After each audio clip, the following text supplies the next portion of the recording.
up, everybody? How's it going? Yeah. How are you? Hey, welcome to Outside the Cinema, your weekly source. I'm all tangled up in my thing here. For a cult movie discussion, we host Bill. It's Chris. Thank you for coming by. Glad you could be here. Yeah. If you're watching on Twitch, thank you very much. Appreciate. Much love to you. I got some email from Twitch this morning about watch your year in review, and I was like, nope.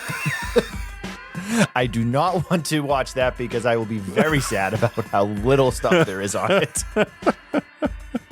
I mean, I know we're not a Twitch show. We broadcast there because we can. Right, so right. Why not? Why not? But the handful of you that do watch on Twitch or go back and watch the shows on demand there, we appreciate it very much. Yeah.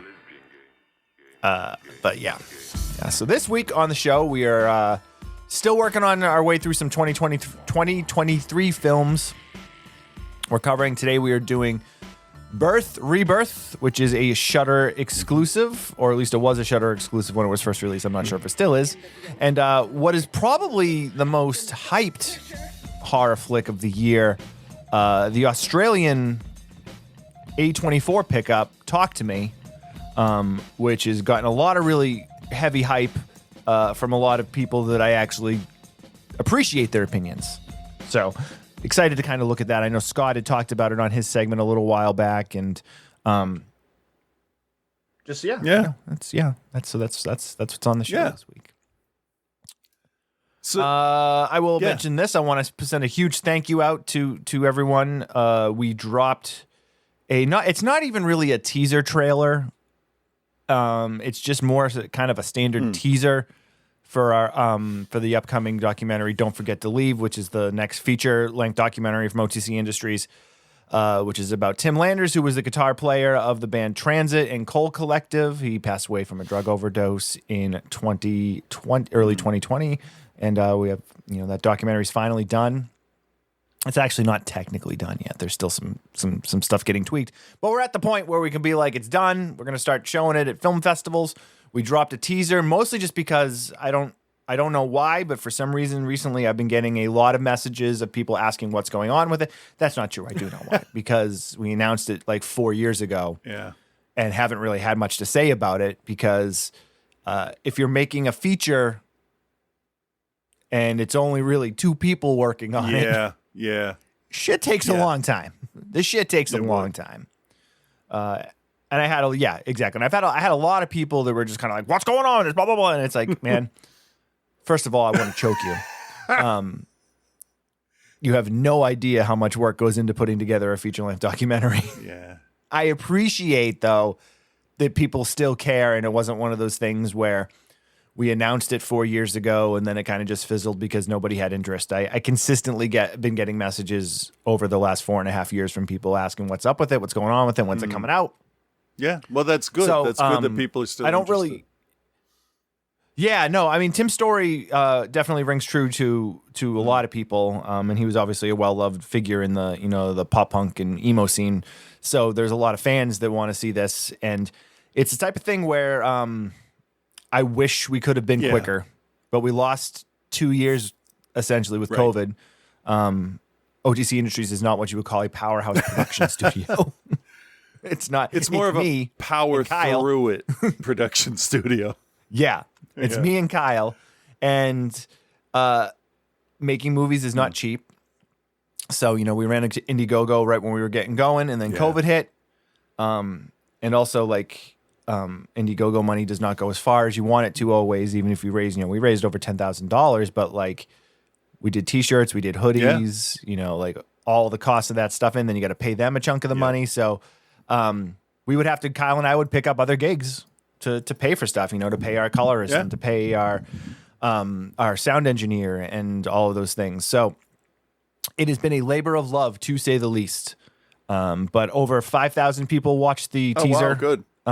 When it dropped on Saturday morning. If you haven't gotten a chance to see it yet, it is on the OTC Industries YouTube page, or you can go to my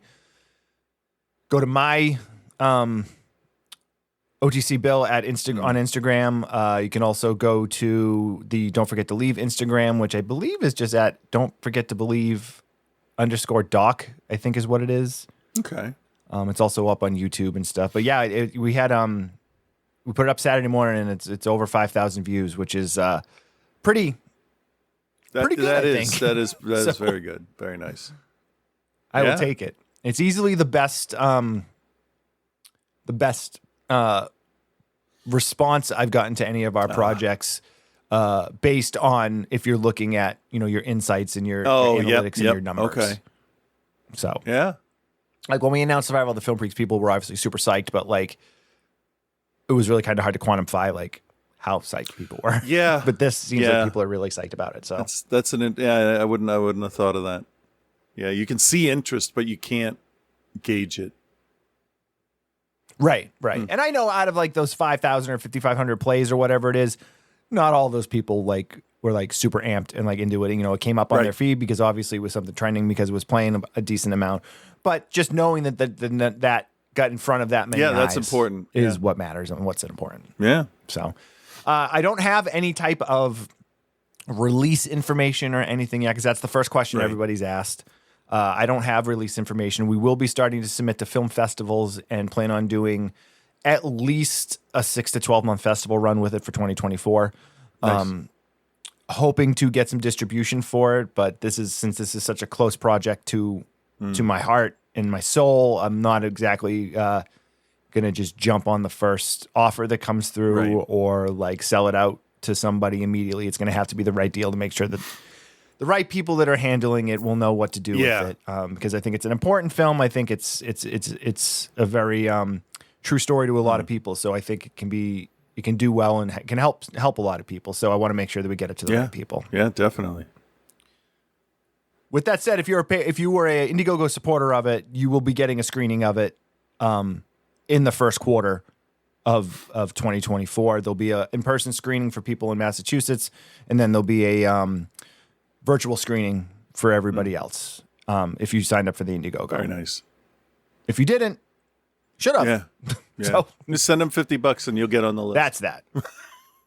I mean, I think we still accept donations. You still accept donations. You still accept donations. Don't think you do. Yeah.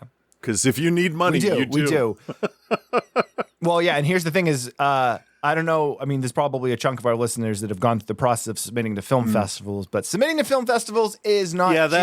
I understand that they need to do that to get the serious people only or the people with money to burn.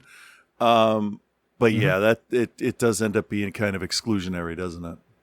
It sucks. It's understandable, but it sucks. To a point. Well, and there's a two-way street with that too, because like I get offers legitimately every single day from film festivals to take our stuff into it. But I'm like, first of all, you're sending me this now where I'm not really shopping anything, which just means you got my name off of some list somewhere, and you're like, hey, submit your stuff. We'll give you a 25% I get voucher. Those all the time. And the 25% for voucher. The old show I used to do. It's like, oh, we've heard your show and we really like what you do. I'm like, really? You heard it from like 5 fucking years ago? Fuck off, spam. Right. Yeah. Anyway, yes. And it's the whole thing of like the voucher. I'm like, and if somebody sends me like a 25% off voucher, like I don't even like, I'm like, you just want, you have no intentions of taking my film.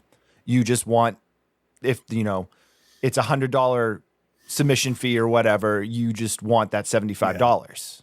And you're like, oh, well, if I said, and a lot of places will send out vouchers just to get you to sign up and probably never watch your movie. And it sucks. But at the same time, like I get it. Well, yeah. Yeah. I get it too. Here's an example. So when we were putting The Woodsman out to film festivals, I paid the money through Film Freeway, which is the place that most people submit film festival films through. Paid to have us featured in the upcoming submission section. They send out an email to everybody that's a festival director, and they're like, "There's this week's featured film." So I paid for us to be in there, and I got 274 requests from people.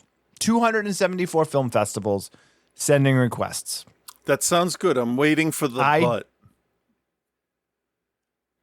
Now, breaking down out of that 275, there was a chunk that offered a small discount anywhere from 10 to 25%. Another chunk that offered anywhere from like 26% to 50%. And then a very small chunk a smaller chunk that offered like 60 to 75%. And then an even smaller chunk that were like, hey, we're waiving the fee. Send us your movie. So obviously anybody that was like, hey, we're waiving the fee 100%. Sounds interesting.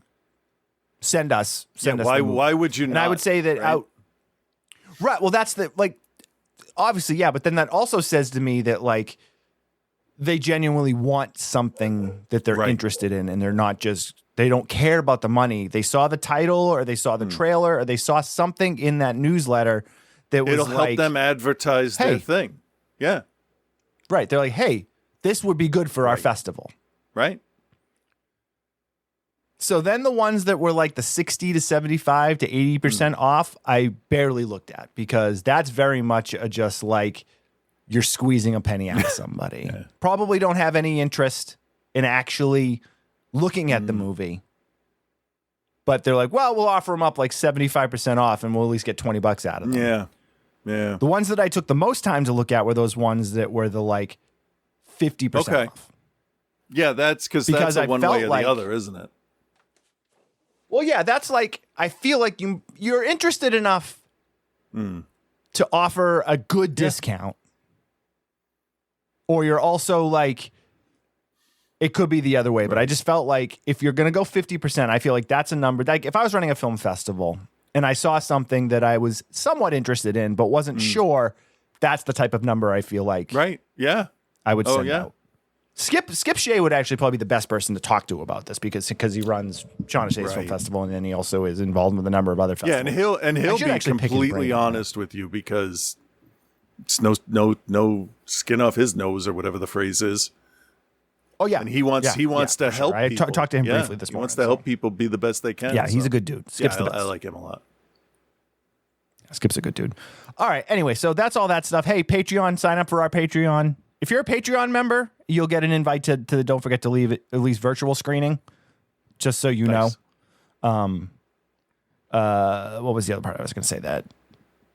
And if you're local and you're a Patreon, you'll get an invite to the friends and family screening that we'll end up doing. So if you want to sign up for that, it is patreon.com/outside the cinema. We also have coming up on December 29th, our annual Top 10 Albums of the Year show. I posted the link in our group chat on our Facebook group for the link to be in the studio audience. That link, honestly, it works whenever we're broadcasting. It's the same link. It's a link just to the OTC studio. So like Chris and I are broadcasting currently. We're on our Riverside account. If you were to put that link in right now, you could join and watch the show there. Okay. So I get that. Because the music show will not be broadcast on Twitch and it will not be broadcast anywhere else, and you will have to have a Patreon membership to access it. Yeah, that's a lot of copyrighted music there, huh? Yeah, and those are just for fun. It's just for fun and like being like, hey, here's some stuff you guys got to check out. Yeah. So. Yeah. All right, I feel like I talked a lot. Let me take a sip of my water. What do you got to add to the All right, not to that conversation, but it doesn't have to be that conversation. Any conversation in general. So I have an update on some stuff that I think is funny. So I had my Adderall dosage doubled. So I'm on 20 milligrams, which seems to be really working pretty good. Good. But then I've been watching my behavior, trying to watch it as an outsider and see what I'm doing, what I'm thinking. I've been writing down how I feel when panic attacks hit. Yesterday, after we got home from Godzilla, nothing was wrong. I'm standing in my room. I just kind of froze and all my muscles tightened up because it felt like my entire world was going to unravel in about 10 minutes and I couldn't do anything to stop it. It didn't, thankfully. But that was fun. So I'm learning to deal with those. Sounds like someone on Instagram, and this is like a harmless thing to try. Someone on Instagram said, whenever I have a panic attack coming on, I pop a warhead in my mouth and it stops it. And I'm like, fuck that. Ellen, get me some warheads. So I tried it. And do you want to know how they work? How it actually works? Sure. Warheads are covered in powdered acid, and you think you're going to die. You realize I don't want to die. I need to do everything I can to stay alive. A panic attack over. It really, I think what it does is it takes all of your attention off of everything else while you're trying to melt your mouth. Interesting. It sort of works. It's a good start. So anyway, I was at work and I was thinking, hey, so ADHD is on the autism scale. How autistic am I? So I took a couple tests. Now, these are obviously just online tests, but they're through medical places. And basically I wanted to see, is this something that I can bring up to my behavioral specialist that I'm going to see later this month? One of the tests, the results, the scoring said average males score 17 or lower on this test, average neurotypical males. I scored 36. So it's highly probable that all of my problems through work, relationships, is that I didn't know this was going on and I couldn't do anything to correct for it. Now I do, and I still have a job. People like me. But on the other hand, there is the part that when I was 9 or 10 years old, I was diagnosed as a hyperactive ADHD. And my father said he doesn't need medicine. So I never had Ritalin. They wanted to put me on Ritalin when I was 10. Could you imagine what would have happened if I was like, well, from that age on? Like it used to be funny at Sam Goody when you'd walk back with like 3 bottles of Pepsi and be like, you leave these all over the store. And now I know why, because once it's out of sight, it's out of mind. Object permanence is a really weird thing. Like I have cheesecake from a week ago, a slice of cinnamon something cheesecake from Cheesecake Factory. And I don't remember it's there. But now I do. Now with the medicine, I do. I actually asked for it. I said, Ellen said, do you want anything while I'm in here? And I said, yeah. Can I have that piece of cheesecake that's been sitting in there? All 3 of them looked at me like I had 12 heads. It was like, yeah, because they're like, no, because they're like, how the fuck did you remember that? You never remember that. It was actually kind of rewarding to see their reaction. Really cool. Said, you are kind of getting better. Yeah, that's cool. I'm still really pissed. I don't know how to get over the anger of that's abuse. That was abusive, traumatic behavior that I was put through. I don't need medicine. Well, the fucking doctor says I need medicine. But let's listen to the guy that's worked in a textile plant on 3rd shift his whole fucking life. Right. That's a really interesting story. Not to cut you off or. Oh no, I was just going to get more mad. So go ahead. Right. So when we had my mom and I talked about this over Thanksgiving. So when I was in probably like a 2nd or 3rd grade, I had a teacher, and it was strangely enough the art teacher that was basically like, yeah, he should be put on some medication because he's out of control. He wants to look out the window, and he looks. My mom remembers this quote. I wasn't there, obviously, but. He looks like he wants to jump out the window because he keeps looking at the birds. Okay. And I'm like, that sounds She's crazy. very concerned for your safety, so I can see going to an extreme. But yeah. But again, keep in mind, she was the art teacher. And but so my parents were like, they did like, not to say they did what your parents did, but they were like, you're fucking crazy. They're like, he's 10. So my parents took me to the doctor and like said this to the doctor, and the doctor was like, he's 10. Like, yeah. So there is that other side of it. The difference is probably that your dad or your mom and your dad and your mom were just kind of like, forget about it. My parents were like, yeah, I don't fucking think so. We need somebody to prove My father this. doesn't believe in medication or therapy or any of that. You know, he's your typical fucking boomer alpha male. Wrong at all turns. Man, the man has the word boomer. The man has no compassion. rabbits would eat the clover in my parents' backyard, and my father thought it's fun to trap or shoot them with a slingshot. I grew up in a really fucked up house, I've realized.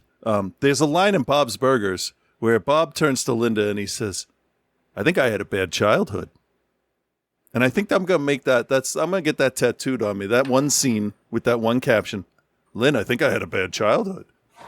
And her response is, well, yeah, of course. Right there. People with good childhoods don't stand the way you do. It's like, what? But I gotta treat it with gallows humor and regular humor, because otherwise I'm just gonna take a pair of scissors and fucking kill people, because I feel like I've been betrayed by the people that should have looked out for me. That's crazy, man.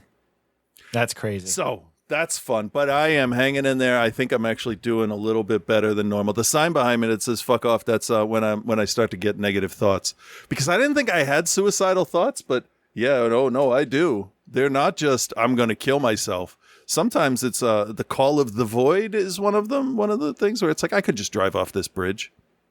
That's fine. I could do that. That's the scary shit. Yeah, that's the scary that happens. Shit. I mean, it happens scary, a lot, and I didn't realize it.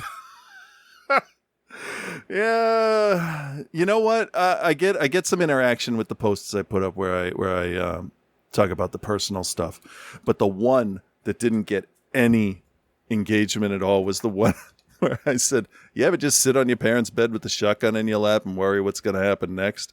I think everybody was like, "Fuck, no, let's stay away from that." John did say, "You're okay, right?"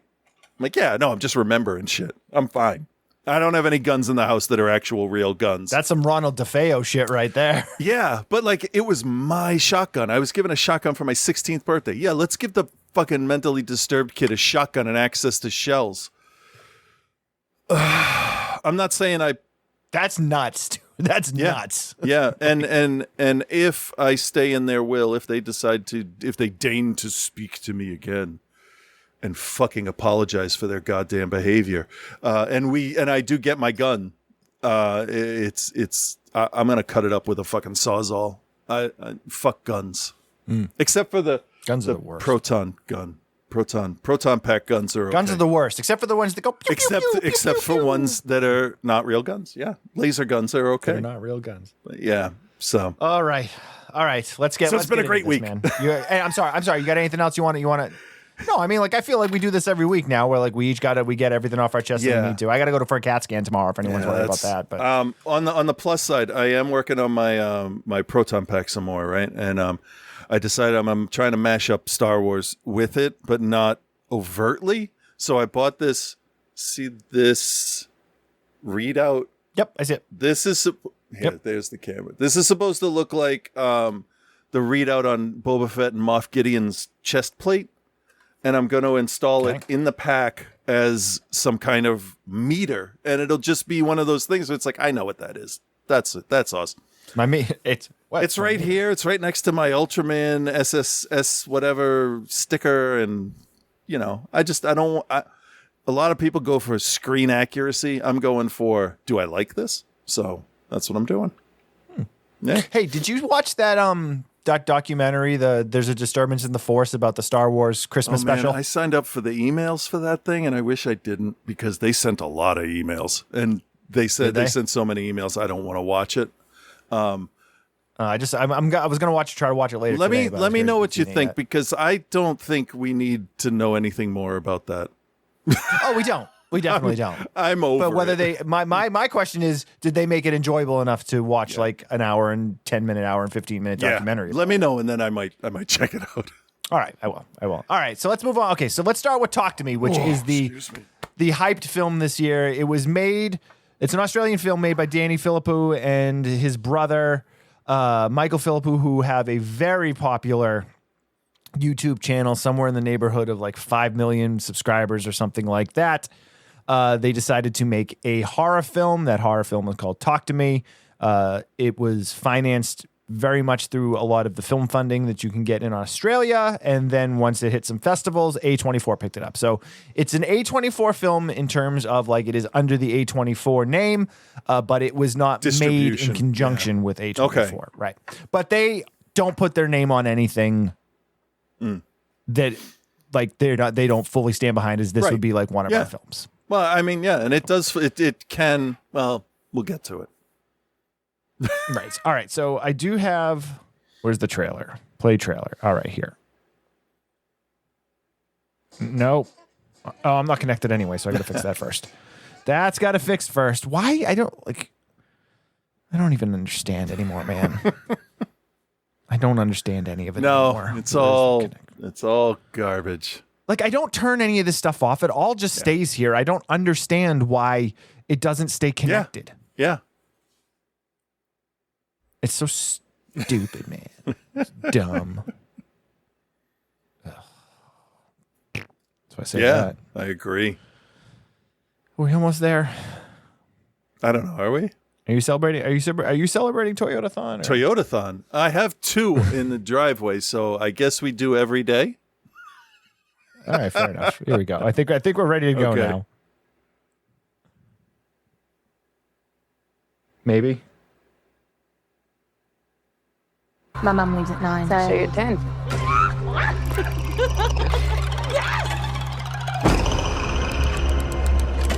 So where'd you get it from anyway? Apparently it was the hand of someone that could connect with the dead. I heard it was the hand of a Satanist. And the other hand's just out there. White people shit, man, I tell you. All right, let's do this! You know the drill. Say, talk to me. Talk to me. Haley, fucking stop it, he's choking! 83 seconds, get it off him!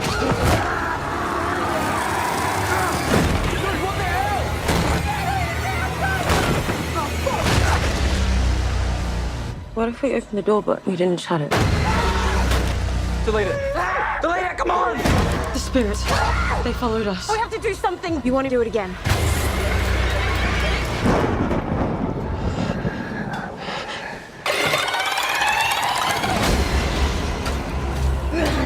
They're not gonna stop. What was it? What? I don't know! I let you in. I let you in.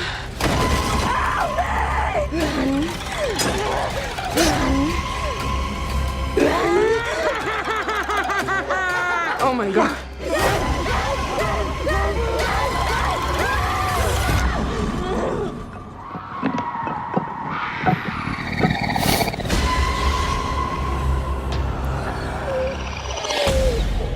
All right, Talk to Me.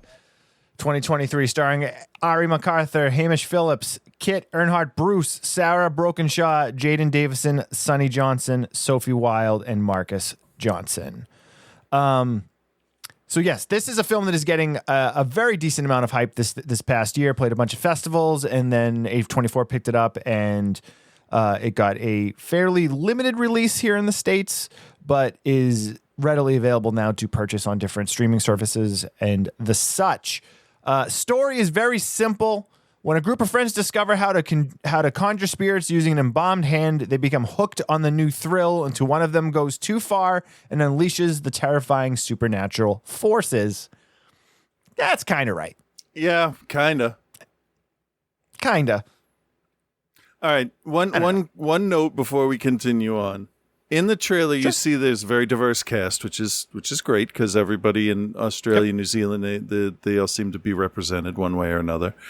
But all of the non-white people laugh about this is white people shit, and then they do the white people stuff. You know, true. Very white true. people would stay in the haunted house. I'm going to stay here. Like, come on. That I mean, yes, absolutely make fun of the stereotype of white people in movies. Totally good. Don't do what they 100%. do then after that. Try and do something different. Anyway, that was I just remembered that from listening to the trailer.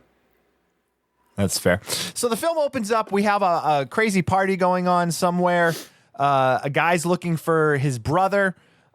He's like, hey, have you seen my brother? And a bunch of people, no, I haven't seen him. They find him locked in a room in the house while this big party's going on, and he is acting weird.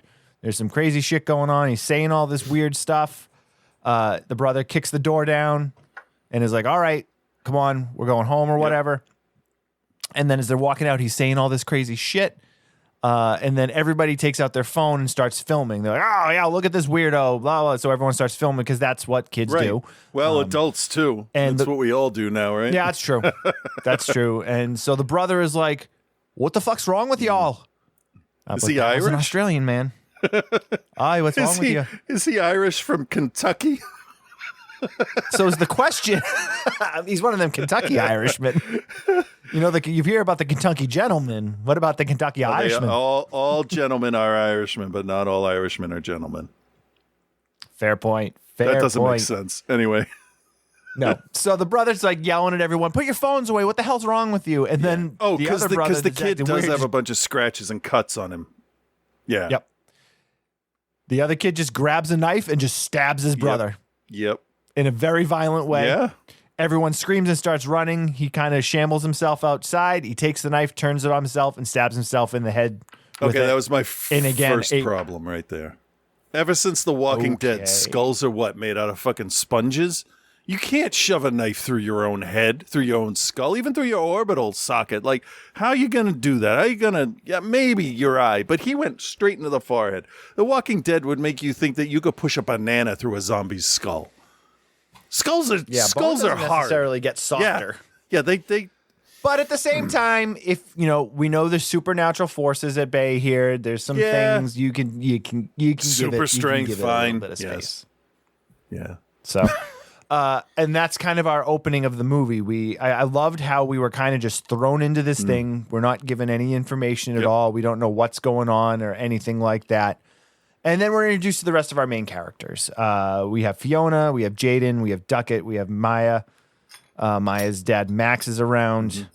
So, as you said, we've got a group of people. We know that Maya's mother has passed away in a somewhat kind of mysterious circumstance is not necessarily the way to put it, but she passed away in the home and apparently was found outside her daughter's door. And there's just some questions that weren't really answered for her. Yeah, it seems like... So she is a broken character to start. It seems like the father really can't or doesn't want to talk about it is how they... Which I don't blame him. Right. I mean, you don't want to traumatize your kid and yourself more by going over the details. Right, exactly. So we have Riley and Jade, who are Mia's friends. She has kind of been taken in by them. Like family away from family. We find that Jade's the older sister. She's kind of an airhead a little bit, and she spaces out on picking up her brother Riley, but Mia goes and picks him up, brings him back home, and then they decide that they're going to go to this party. We find that their mother's kind of somewhat, not overbearing, but like definitely like involved in like trying to keep them out of trouble and like trying to keep the daughter from getting pregnant from the boyfriend and like all of that mother. Well, I mean, once you slay the Witch King on the Pelennor Fields, people should listen to you. The mother is played by Miranda Otto, who played Éowyn in the Lord of the Rings movies. Very good. I would love to see an outtake where she's like, "You will fucking listen to me? I slayed the Witch King of Agmar. Shut your fucking mouth." So they go to this party, and there's this group of people there, and they have this hand. And if you've seen the trailer or anything, it's this like ceramic hand that is supposedly like a hand of a psychic or something that has been covered in ceramics, embalmed and all that. Embalmed and all that. But it looks like it has a bunch of magical stuff written all over it, protective spells or binding stuff, or that's how I took it. I just looked at it as a bunch of graffiti, to be honest, because they never really talk about it. So, and a couple times you can see it. There's like some stuff written that doesn't really like seem like a spell. No, but you know what? I'm gonna fucking find out because some of it looked like languages from like Southern Asia. There was some India stuff in there. Different. The Southern Kentucky men. Yeah. Hey, y'all want some Irish potatoes? Hey, y'all want some Irish potatoes? So basically, what they do for a thrill is that they hold you hold the hand of the hand. You say, "Talk to me," and then a spirit will appear. Yeah, this is done very effectively the way they show it. The girl does it. Mia does it. Scares the shit out of her because there's this gross kind of like bloated like ghostly corpse sitting across from her when she sees it. Gets freaked out. Yeah, a lot like the old woman from the remake of Dawn of the Dead, the one that was in the wheelbarrow. Yes. Yeah. But she decides that, and there's another part of this where you say, talk to me, and that's when you see them. But then you say, I let you in, and then the spirit will take over the host body. Yeah. The idea is, though, that you can't do this for more than 90 seconds because they grasp onto you, and they're hard to get out, and they are not nice. No. is the gathering. So my initial reaction to this whole thing is that these aren't ghosts, and it's not limbo like they claim it is. Because I agree with that. Yeah, I agree with that. Good. They all seem very tortured. Even the ones that aren't necessarily bad spirits or whatever, they all seem very tortured, and they all have an ulterior motive. Yeah, violence. Yeah. Yeah. The ulterior motive is everyone should die. Well, they want them, right? They're using the hand to get people to torture, it seems. I'm not sure. Yeah. I'm not sure. There are some things with the legend of this that were not fully explained, which is fine sometimes. Right. I'm not sure about this time yet. Mia does it. She lets the spirit in, and we get our first taste of like what happens when this happens. And the eyes go all black. You know, they fire their head back, and then they start to discuss things. But they say they don't necessarily talk in riddles, but it's stuff that like is not an easily understandable. Is not Yeah, a it's word. multiple. Understandable. Yeah. Multiple meanings, right? Multiple means, yeah. Oh, you know, there's like because the spirit has it in her. She's looking around the room and she looks at Riley and is like, "Oh, well, they want him." Right. And there's some things but this spirit's pretty strong, so they have a hard time getting the hand removed. But they do eventually. And what we see is basically these kids are using it like a drug. That's where this is my first problem. Yeah, I'm going to agree with you. And before you get too deep into that, let's dig into that. I just wanted to say that. Let's dig into that when we get to the Yeah. part. I do want to dig into that, though, when we get to the part where they have the second party where things go really bad. So, you know, she comes to and she's like, oh, my God, that was amazing. This is unreal, blah, blah, blah, blah, blah, blah. And we kind of learn that's what the feeling is. I don't think they really explained that very well at all for the audience. No, they didn't. They didn't explain it. No, At all. why would I want to let anything into me? Like as soon as they're like, okay, now say I let you in. It's like, no, don't fucking say that. Do you have movies in your reality? Like, fucking come on. Yeah. You don't know what it is. And the way Mia looked when she saw that spirit, that ghost, the demon, whatever, is the first time, like, I don't understand why she wanted to let it in, because she was so frightened of it. And then like 2 seconds later, she's like, oh no, it's cool, I'm in. And there's definitely a peer pressure part of it where like they're all doing it and such and such. And she's also, her character is interesting because her character is broken because of what happened with her mother. And they do a pretty heavy-handed job in the first, I'd say 25 to 30 minutes of this movie, with that stuff excluded, of giving you really heavy character development and the attachment between the characters and stuff. And it's good, but it's almost a little bit too much, to the point where like it starts to feel like we're getting filler stuff that we don't really need. Almost like they're checking off boxes of trauma. Yeah, exactly. And Riley, the younger brother, who's 13, 14 years old. Yeah, I'd say no. You know, he gets very scared. Oh, by of course. And like, he sleeps in the bed with Mia afterwards because he's freaked out about it. And Jade's boyfriend was there too. And there's just kind of all this stuff. So anyway, so fast forwarding, for whatever reason, they decide to go to another one of these parties, or they plan one because, was it Jade decided to do it? Was it the sister that decided to do it? I don't remember. Or Mia wanted to do it again? Yeah, I think, that makes sense. She wanted to. Oh, no. I'm sorry. Jade's boyfriend, Daniel, wanted to do it, is what it was. Yeah, okay. I had a hard time keeping track of all those people early on. Nope, I think I got it. Yeah, her boyfriend, Daniel, who used to date Mia, which is kind of a weird thing. And they actually talk about how that's weird. It's like, oh, well, he used to date me and now he's with you. And like, it's kind of weird. Yeah, that anyway. was a manufactured conflict. You could have had it. They didn't have to date. But you know what, though? I mean, he could have just been attracted to her. And right. But that's a thing that like teenagers deal with. Like, you know, you date one person and then you date their friend. Like, it's like, okay. Not my generation. Not my graduating class. If you dated somebody, you don't unless you stop being friends with that person. You out of respect, you didn't. You just didn't. Dude, I haven't been on a date in over 25 years. So like, oh shit, it's been like 1990 something. Yeah. So we can't quote on that. When I was their age, that is how it was. Right now, one of my daughters is talking to somebody that broke up with them. They're trying to be friends again, and you know what? That's admirable. I can't do that. My brain doesn't allow that. You don't like me? Fuck off. Forever. No, I'm friends with one of my exes. I'm married to one of my exes. That's about it. Well, there you go. Anyway, so they decide they go to the girl and the guy that own the hand.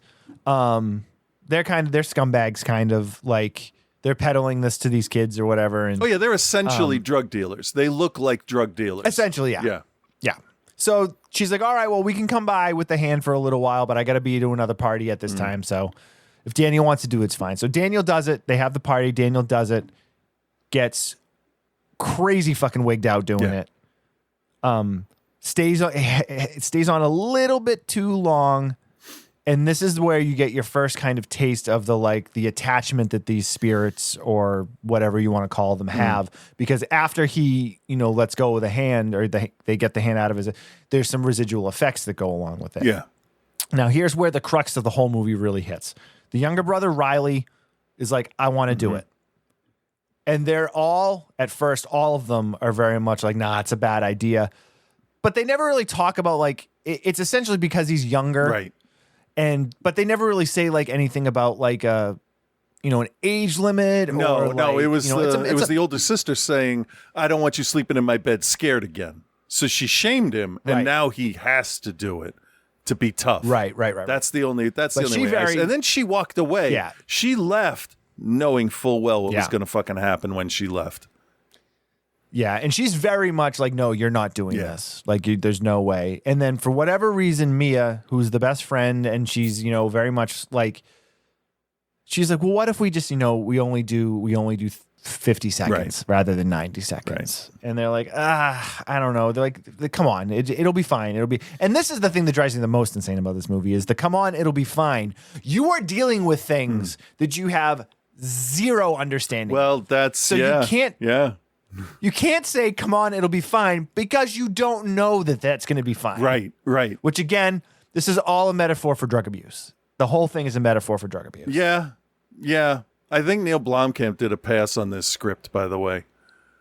He may have. He very well may have. I just maybe because I'm older, but you have to think, these ghosts are only showing us what they want us to see at this point right now. But the kids think that, the kids are arrogant and they think they have control and they know that's what's going on. The other part of it is the fact that we're dealing with kids, and the kids very much think they know better than everyone. And I know that. I have a 12-year-old. You have teenagers at home. You understand. And I don't doubt for a second that, I know your girls, your kids are good kids. They're Travis scared of making not making a mistake. But Travis is a good kid. Yeah. But they all think they know better. Of course. So I would be worried if they didn't. Exactly. So Riley's going to do it. They're going, all right, we're going to do it for 50 seconds or whatever. And he's like, all right, cool. And he's fucking really scared. He's doing it. Yeah.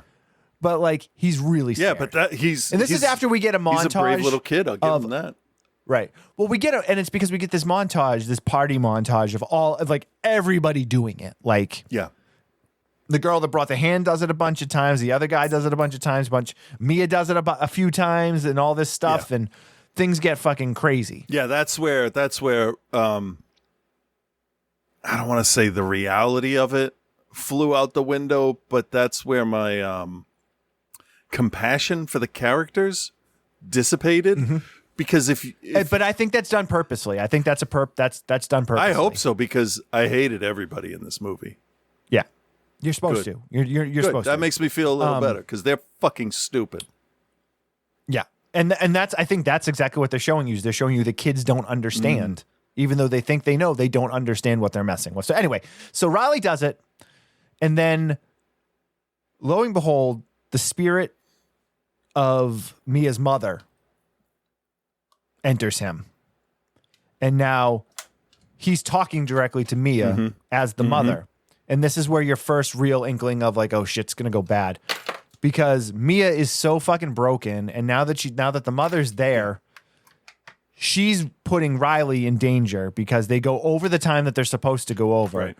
And then there's a point where she's still like, no, don't go. And she is basically sacrificing Riley to have moments with her mother. Yeah. And then things change. And this goes back to the ghosts and the spirits or whatever, only wanting you to see certain things at certain times.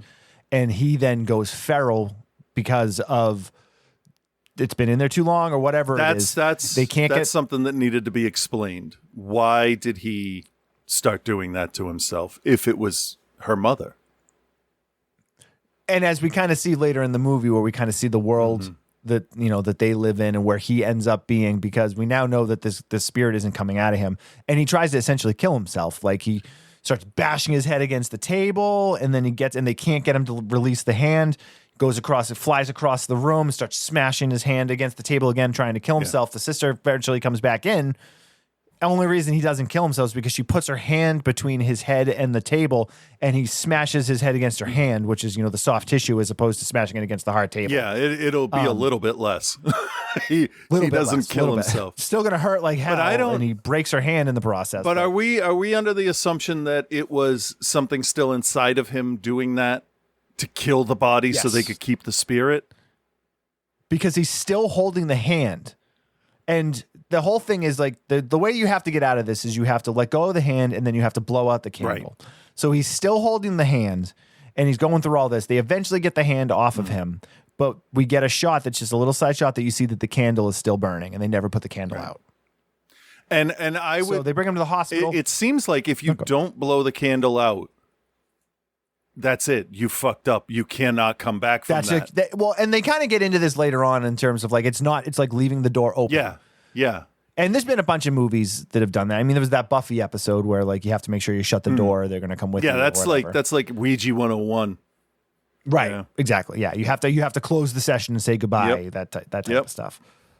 So they're able to save him. They bring him to the hospital. Obviously, the mother shows up. Everyone is fucking pissed. Everyone's pissed at Mia because Mia's the reason why he went on. He went on for longer than he should have.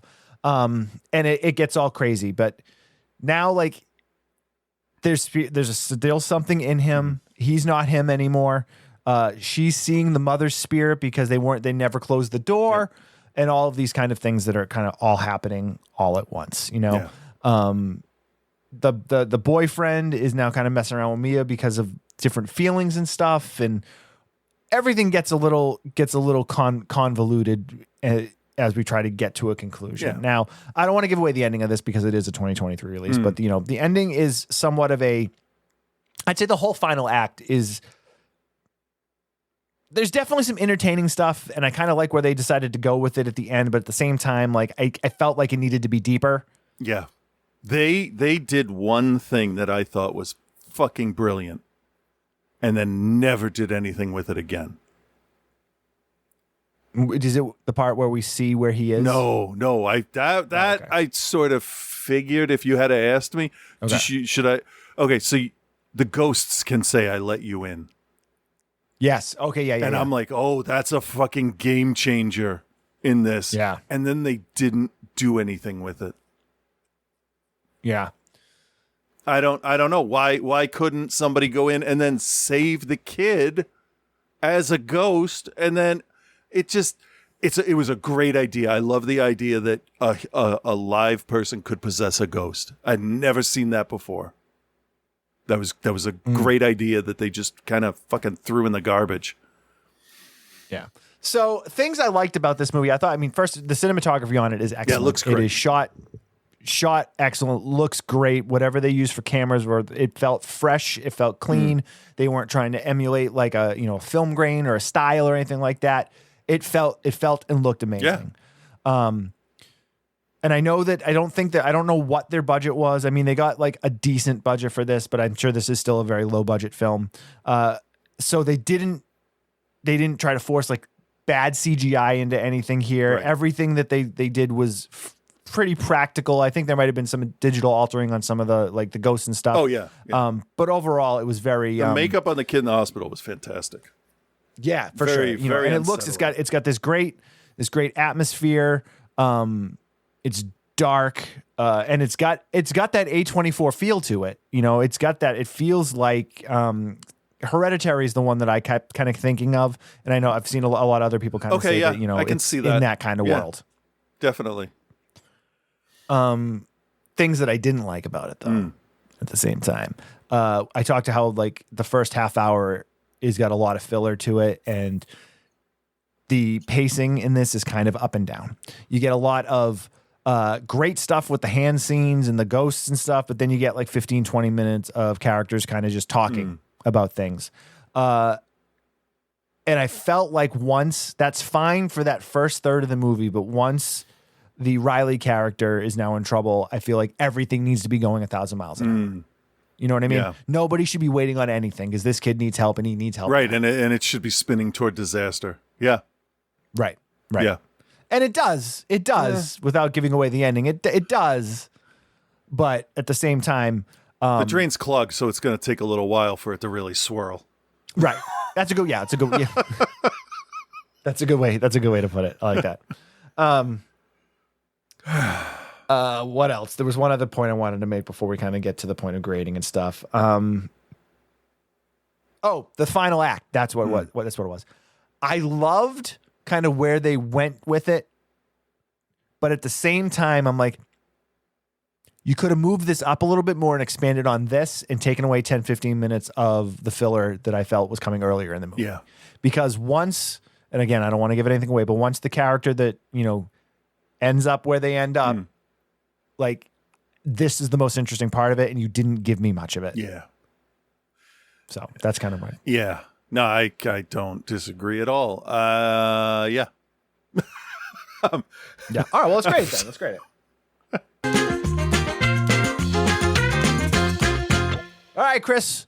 Do you recommend and what is your grade for Talk to Me? All right. So I think a lot of people, obviously I know a lot of people like this, and I can definitely see why a lot of people would like this. And I would recommend this to people, but I didn't really like it. Okay. I thought the characters were overly stupid, and just a couple of little things that like would have helped me out. Like, what kind of high are these people getting off of the ghosts that would make them want to come back and do it again? I don't get anything about from any of them about a physical high or just something. Nothing. There's no reaction except, oh, that was awesome. And it's like, that doesn't inform me enough to see why 30 kids are going to let dead people into their own bodies, especially when other people get hurt in front of them.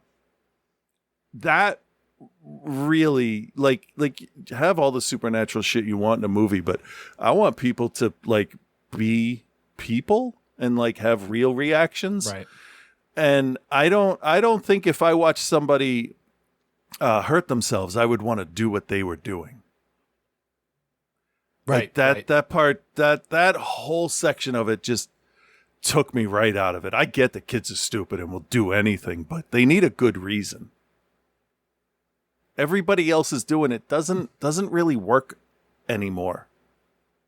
There has to be some incentive. I think these kids in school these days, I get what you're saying. There's very little peer pressure from what I am aware of at this point with my kids. Oh no, there is tons of peer pressure. Okay, well then they're not hanging around the right kids. Your kids are probably just able to no, I agree. Exactly. Yeah. They're smart and they don't hang around with the wrong people. But even then, I mean, like, oh, hey, do this. It's like, oh, hey, everybody's cutting their pinkies off. Here's the knife. Yeah, fuck off. I'll watch. Like, I get that she's seeing her mom and she's obviously going to listen to her mom over her dad, but that girl is stupid. She is a stupid character. I have no sympathy for her at all. It goes back to that she's mentally broken. Like, she doesn't have... Yeah, but like her father is there trying to help. The other mother at the other house is a piece of shit. She is she was awful to. So of course, anybody that's nice to her or pays attention to her, she's going to give her attention to, and the ghosts know that. They are not very savvy with manipulation. These kids don't understand that they are being manipulated, and it was infuriating. But that's what it would be, though. Like, those kids, like, that's how it is, man. Kids are so easily manipulated. I've watched so many documentaries, like, where, like, the kids are the first ones to buy on. I watched that Sarah Lawrence documentary. Yeah. And, like, I couldn't believe that these kids were duped into what they were duped into. And these were smart college kids that, went to Sarah Lawrence, that were, like, and they were duped by, like, just somebody that was somewhat of a, electric individual. It's crazy what people will. Yeah, I've been watching some stuff. The YouTube channel Atrocity something. Fuck, I forget what it is, but they do like these 1.5 hour long things, and one of them was basically it's cults. They talk about cults and bad shit, and really, people will believe anything, but. I did think of a good counterpoint to that. If I'm sitting down at a table and I hold the hand because that seems harmless, and I say, talk to me, and then a fucking dead body appears in front of me out of nowhere, I'm done. I'm out. The supernatural is real. I got to go build a fucking proton pack and find smart people. Because fuck that, right? I mean, how can you proceed after... They're not angelic looking dead people. They're rotten... rancid corpses, and it took me a minute to remember, but that was the part where I'm like, no, that's where I'm out. I don't give a shit. I'm out. I'm not letting that thing in my body. That's the part that gets me. Why would they, after seeing that woman, would she want to do it again? Well, see, that's the difference, though. Like, you and I would never end up in a cult. Like, because we question too many things. Well, yeah, and also, on the other fuck hand, off is a really great phrase to go to when people try to tell you what to do. Right. No, but the thing is, like, some people are like, Mel and I talk about this all the time because we watch a lot of cult documentaries together, and she's fully convinced that she's like, I would absolutely end up in a cult. She's like, if you weren't here and like somebody wasn't here to keep me leveled, she's like, I would absolutely end up in a cult. But like, you and I are wired in the same sense of like, we're going to question that. Yeah, I'm not a joiner. What's Scientology about? Oh, you guys worship aliens and Xenu? Yeah, that's not right. I'm okay with the aliens and the ghosts part, but not taking all my money. That's the thing. Like, no, can't take my money. I could join a club if they didn't want all my money. That's where cults fall down for me. Like, you could be a nice group that wants to do meditation and follow this guru. Well, they all start like that, and then they don't ever start with taking your money. No, but then it's fucking 9-year-olds after a while, and it's like, come on. They get you indoctrinated in, and then when you can't live without it, they're like, oh, by the way, you need to do these classes that are $25,000. Yeah. Otherwise, you can't be here anymore. I'm sorry. Yeah, we're getting totally off. All I needed for me to totally understand why these kids would do this would be to have some kind of residual effect on the kids. 20 minutes, 30 minutes, where they're just like in a heroin slumber or something, where they wake up and they're like, "Oh my God, I feel better than I ever have in my entire life," but they all look like shit afterwards. So it's there. I did not get a visual incentive of why these kids would want to continue. Yes, I would do it once. Absolutely. I'm a fucking idiot. I would absolutely do it once. Once I saw the body, I would let go and I'd be like, fuck you guys. I'm calling the supernatural guys and get them in their car to come down here and take care of this fucking hand. Also burn the bones, baby. Huh? Salt and burn the bones. Yeah. But like, yeah, that's even in a reality where, ghosts are proven to exist at that point. It's still no, like, come on. There's no, there. Ellen watched it with me too. And halfway through, I'm like, yeah, this isn't typical A24. They're usually better than this. And we all agreed they were idiots. The kid, there's no reason to want to go further with it. That's it. That's what killed it for me. There's That's fair. No motivation, no reward. That's it. There was no reward for letting the ghost into your body except suffering. Well, what do you grade it? I'm going to give it a C. It's very well made. I think some of the acting is fantastic. The makeup is good, but it fell down in the lore. I hate that word, but the lore of the hand was good, but how it was used after that and the lore that they built on top of that, no. I've seen better. I expected more, honestly. Smile, I think, did a much better job with that kind of supernatural following thing. You know what I mean? Interesting. Okay. All right. Well, I'm gonna recommend it. I actually liked it. I know I kind of picked some specifics out of it, but I actually liked it quite a bit. In this day and age, possession stories I feel like are a really hard sell. And I like that this genuinely tried to do something different with this kind of standard possession story, making it more like small and less like about like this big thing. Yeah. Like there was no exorcisms or any bullshit like that. And also in this world now where we know like just how big a fucking crock of shit like people like the Warrens were and stuff, and how they, built all these possession stories. Like I find it even harder to believe because like the guys that were the epitome of the benchmark, were frauds. Oh, yeah. And complete frauds. And like, it's ridiculous. I watched that Devil Made Me Do It documentary about them and about the case that the last Conjuring, that Devil Made Me Do It, the Conjuring movie was about, and how they fucked that awful up. they were to them. Yeah. How awful they were to the people. Like the Warrens are they were the worst. Ed was a piece of shit fucking child molester, I read. Yeah. No. Yeah. Yeah. Married like a girl that was like half his age or something. Had her in the house. Fucked up. Yeah. Yeah. Also, that up. Enfield haunting that they show up in, and it's like a major point in the Warrens' life. They were kicked out of that fucking house. They were told to leave. So fuck those Conjuring movies.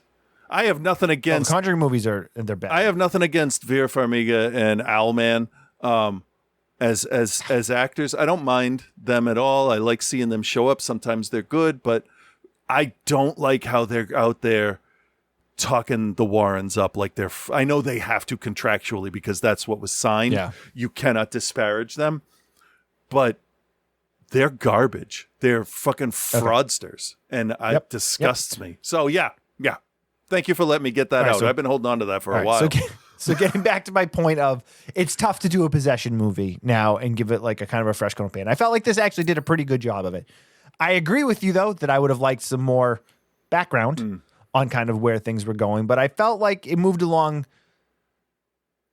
swiftly enough in the points where it needed to that I wasn't necessarily grasping at straws like we have been for some stuff that we've watched. The one time I checked the time on it, there was only like 20 minutes left, so it didn't do that because bad. I did the same thing where I was kind of like, I feel like we're starting to get to the end somewhere, so where are we at? Yeah. I had 15, 20 minutes I left. think the drug thing is a big part of it, and I feel like it's that momentary thrill that these kids are But getting none of the out other that, any drugs. Like, to be like, oh, well, hey, you've done this. You got to try this. This is so much better. It's not the point. I think it's that like the one kid sees somebody be like, oh, that was exhilarating. Oh, I got to try to do it if it's exhilarating. It's the same thing as and then you convince yourself that it was, and that you bungee jumping or going on a really scary roller coaster, or like it's that adrenaline rush that you get for the moment that it's happening. And that's what I read it as. I didn't read it as like becoming like an addict or anything like that. It was that momentary rush. Okay, it's like the first time a kid does a fucking whip it or something. It would have been nice if the movie explained that.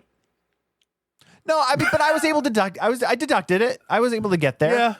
But I mean, which is fair. And again, it's not. You're not being hand fed this story. It's definitely one of those ones where it's maybe not as abstract as some of the A24 stuff that's come out, but they definitely kind of led me where I wanted to go. Was it slow in some spots? Yeah. Cinematography is incredible. The score is great. It's got really good atmosphere.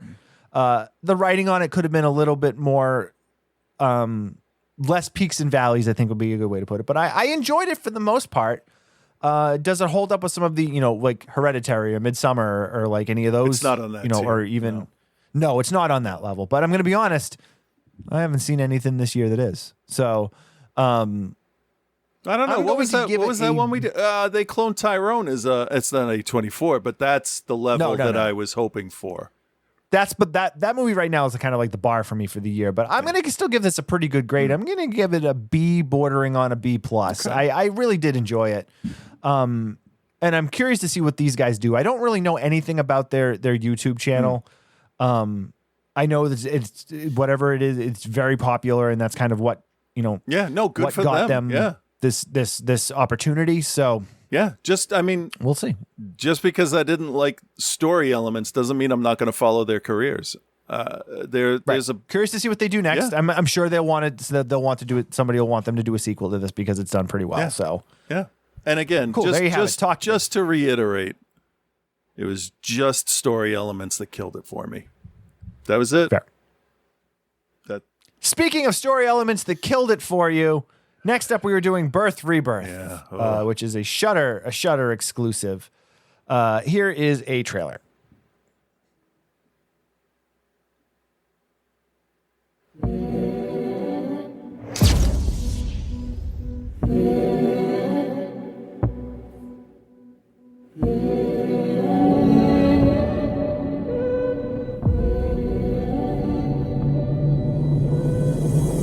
Your daughter's name? Lila Morales. Maybe she can help another kid out there. You can leave now. Do you remember a little girl who passed away last Friday? They say they don't have her. I'm trying to figure out what to tell the mother.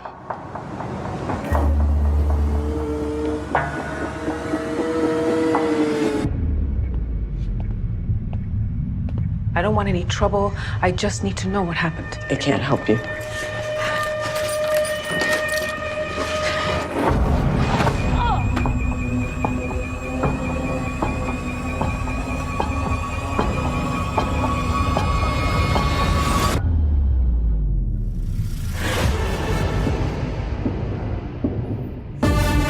This experiment is bigger than your daughter. My daughter is not an experiment. That's Muriel. She died 2 months ago. She can't be left alone. Do you have a pull-out? I have a futon.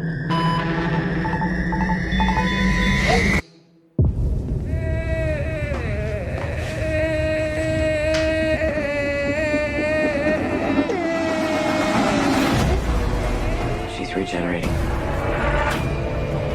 If I didn't show up, what would you have done to her? I am doing everything I can to keep her alive. The point of life.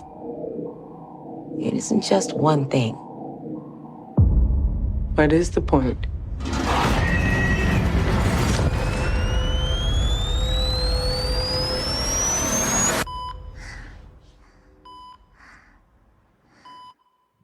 Well, that trailer makes it way more intense than the movie actually is, I'd say. Directed by Laura Moss, written by Laura Moss, starring Marin Ireland, Judy Reyes, Brita Wool, Monique Gabriel, Kernan, and Erica Swaney. All right, so this is a IFC production that is exclusively put out through Shudder. We have a morgue technician named Rose. She is weird. She's the hard ass, like real bizarre girl that works in the morgue. We learned that pretty quickly. Here's an interesting thing to consider. If that was a guy, he would just be dubbed a mad scientist. Mm-hmm. But that woman is a cold, uncaring bitch. But she is just the same. She's acting just the same as any Frankenstein or West character would. Oh yeah, this is definitely a kind of a reimagining of the Frankenstein story. Oh yeah, in a weird well, sort of any way. bringing things back to life is right. Yeah. So Yeah. but I really, it took me a good while to like get that through my head that if this was a dude, I would be thinking about it different. So I got to change how I'm looking at this. And then, but okay, so I stopped this 10 minutes in. After she gets home from the bar, I'm like, fuck this. I'm not doing this today. Because that scene is fucking crazy. the movie starts off so uncomfortable and daring you to fucking continue. And if you And hadn't put this fully on the purposely, list, too. I wouldn't have finished if this wasn't for the show. Absolutely not. Well, and the funny thing is, when I was looking for stuff, like this is one that people were like, "This is going to rub you the wrong way," but trust me, it's worth it in the end. Yeah. So the scene that we're talking about at the beginning is Rose goes to a bar. A guy starts hitting on her, and she's kind of like just completely cold and completely rude to him. Yeah.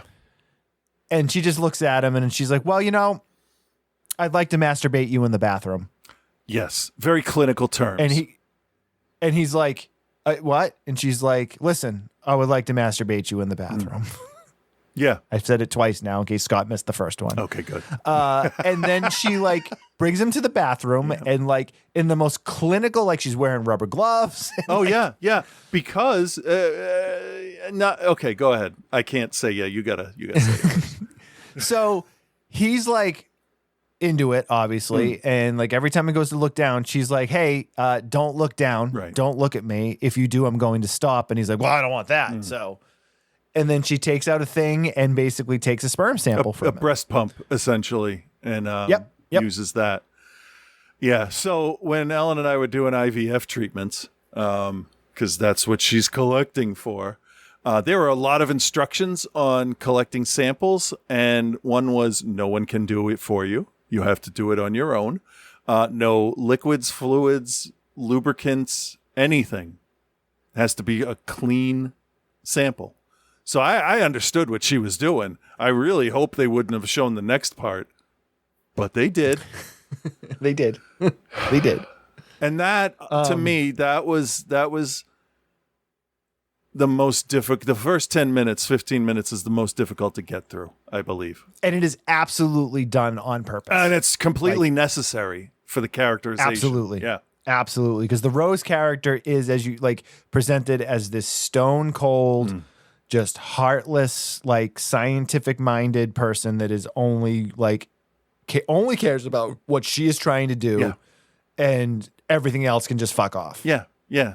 And that's where you get the two polar opposites, because the lady from Scrubs, who I really didn't like on Scrubs, but she grew on me here, kind of like John Boyega. Well, she was wasn't she one of the Tyrone. leads in Smile? Or she was in Smile too. I don't remember. Yeah, she was Look in who you're Smile. talking to. I don't remember. We reviewed that. It's all deleted. The whole movie's deleted All from my deleted. head. Yeah, so Judy Reyes plays Cecile, and her daughter is the one that gets sick. Yeah, and she's overly we know- empathetic, which is good, because the other character is Right. not at all. Right. So we know that she works long hours as a nurse in the delivery wing. Oh the yeah, we're hospital. introduced to her talking the doctor in the delivery room to not do the episiotomy. Yep. Which, if you don't know, it's where they slice your taint Yeah. to deliver the baby. If you're a female, well, they won't be slicing yeah. the dude's taint. No, Somebody might, no, but 'cause- not at the hospital. that would be from urethra to butthole. Ooh. Yeah, don't need that. But yeah, but we see that she is basically like, she has a heart. She is well intentioned. Yeah, she cares And, like, for she the says to well-being of the patients. Well, yeah, and she says to the doctor's like, "All right, I'm going to do the episiotomy," and the mother's like, No. I just started pushing." Yeah.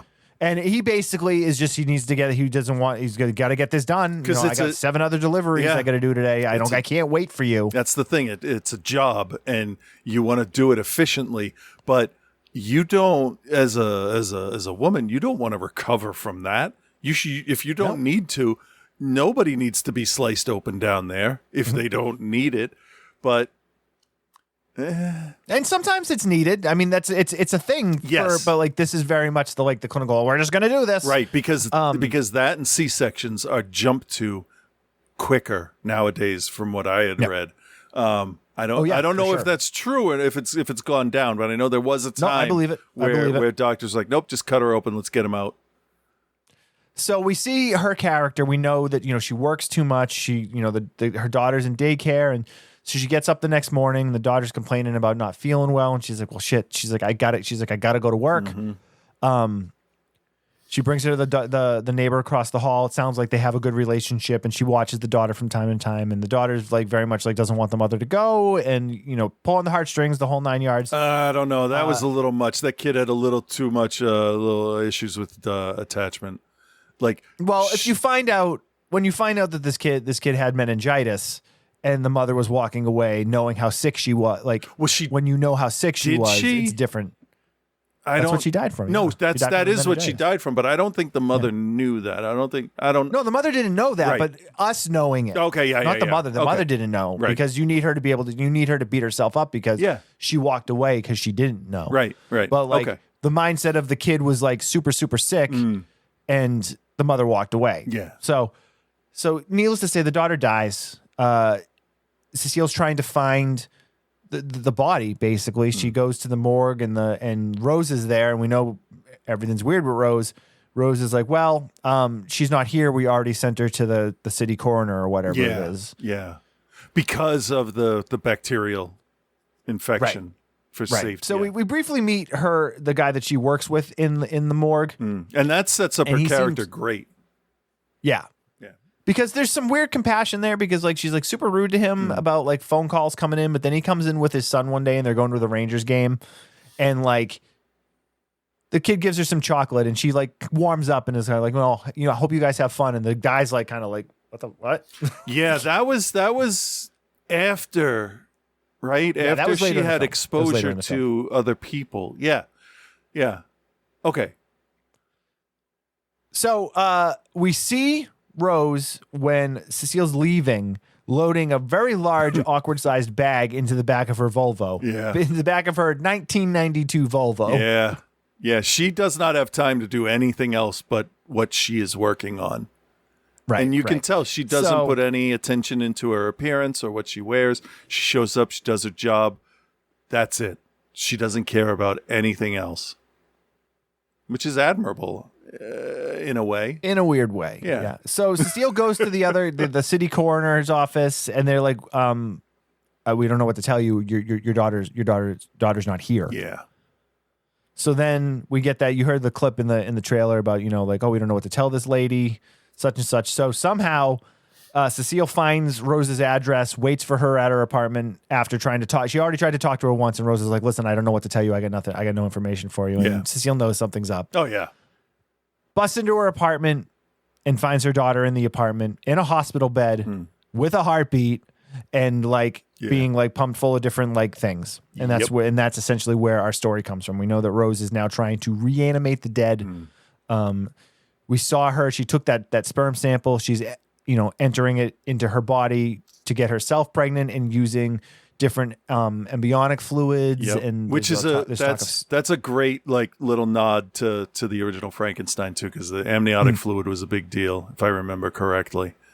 And so there's all this talk of the different fluids and how everyone has to be a genetic match because Cecile's like, well, can't you just use my blood or whatever? And she's like, no, she's like I'm the match. And they find another match later on and there's all these crazy things happen. We were offered an whatever it is, where they put the needle in, they remove some amniotic fluid, and then they I was going to say identify. What's the word I'm looking for? Not investigate. It's when you look at it real close and you. In case there's going to be the baby's going to be sick or something. You identify the stuff. Yeah, the whole test was basically to see how many chromosomes your kid has. And we opted to not do that because if they have Down syndrome, we will adapt whatever we need to do.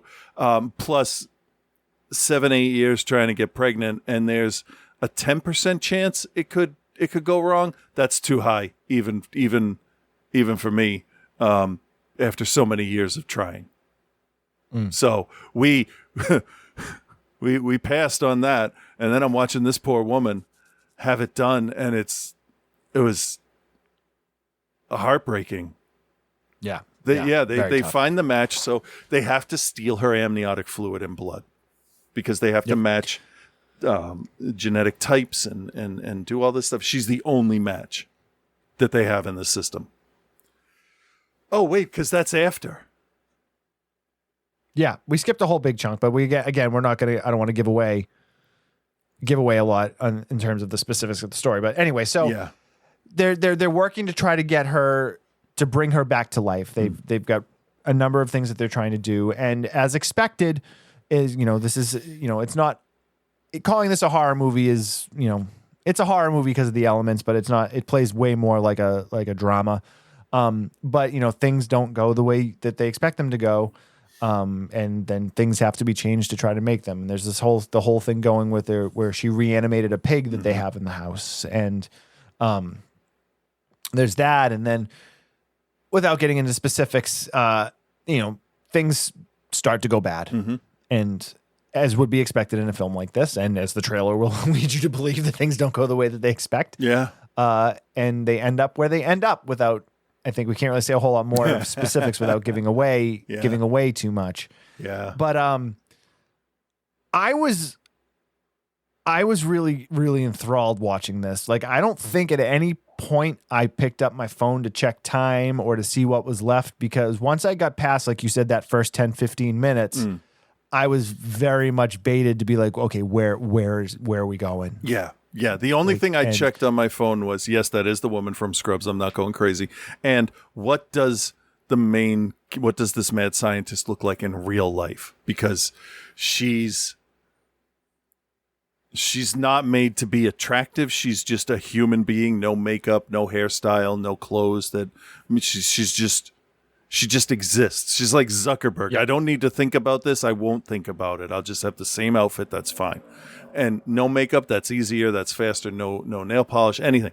And that says a lot about the character. And then what I liked was once you introduce the mom into the mix, the two of them kind of level each other out. The scientist starts getting feelings, but the mom turns ruthless. Yes. Which is interesting. And they actually at one point say the whole, like, what wouldn't you do to protect your child? Yeah. And especially if you know your child is going to die, because they've already died once, what you need to do to protect them. Yep. It's an interesting question, but I mean, considering that the pig needs injections every day, what quality of life would your zombie child have? But you're grieving, so you're not logical.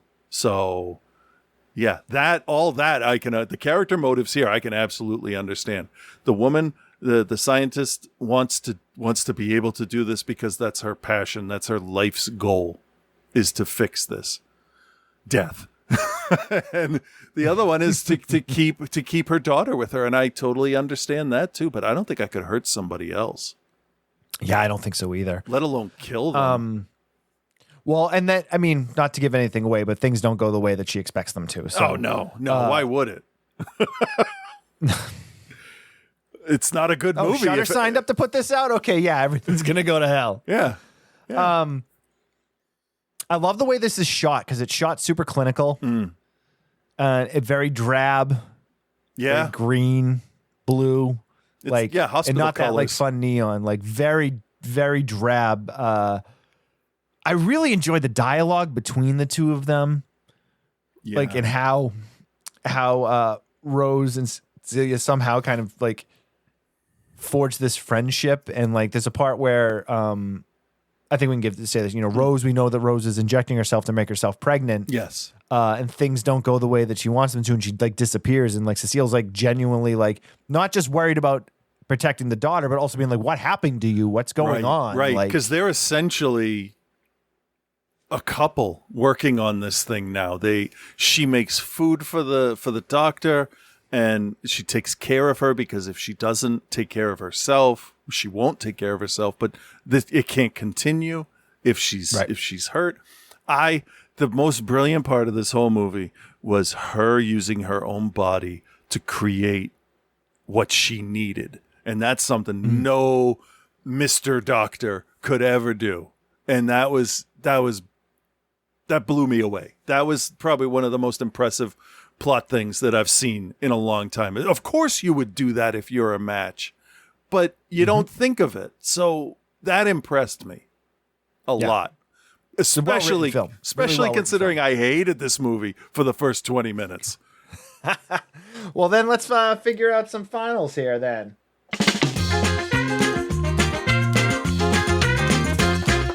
All right, Chris. Yeah. Do you recommend, and what is your grade for Birth, Rebirth? I am going to recommend this, and I'm going to tell you, you're going to hate me up until the scene after where she does the IVF treatment because I recommended it to you. But seriously, if you can stomach that, the rest of the movie doesn't hit that level of disturbing, for me at least.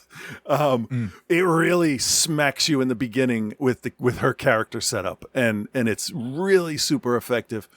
Get through that, and I think you'll enjoy this just human drama. And really, it's super. It's so effective. I mean, who hasn't been jerked off clinically in a bathroom of a bar? I don't know anybody that hasn't. I mean, everyone I know has been.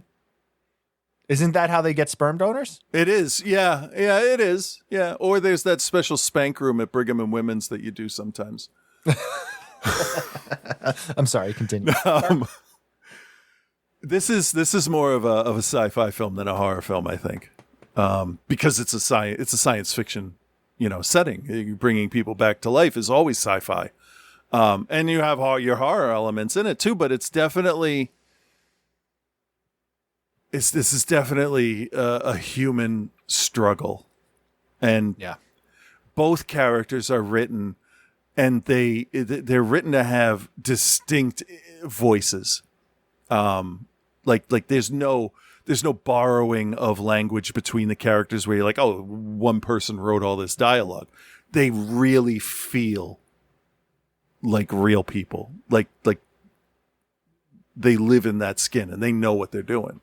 And the medical terminology was great. The way that they would recite it without stumbling or sounding like they didn't know, which is probably where Scrubs came in handy. Years of that would get your spouting off medical jargon pretty easy. But yeah, it was a really interesting thing to watch these two people interact. One says, I absolutely have to be here, and the other one's like, the fuck you do. And then, both of them kind of ease up a little bit. I'm going to give this an A-.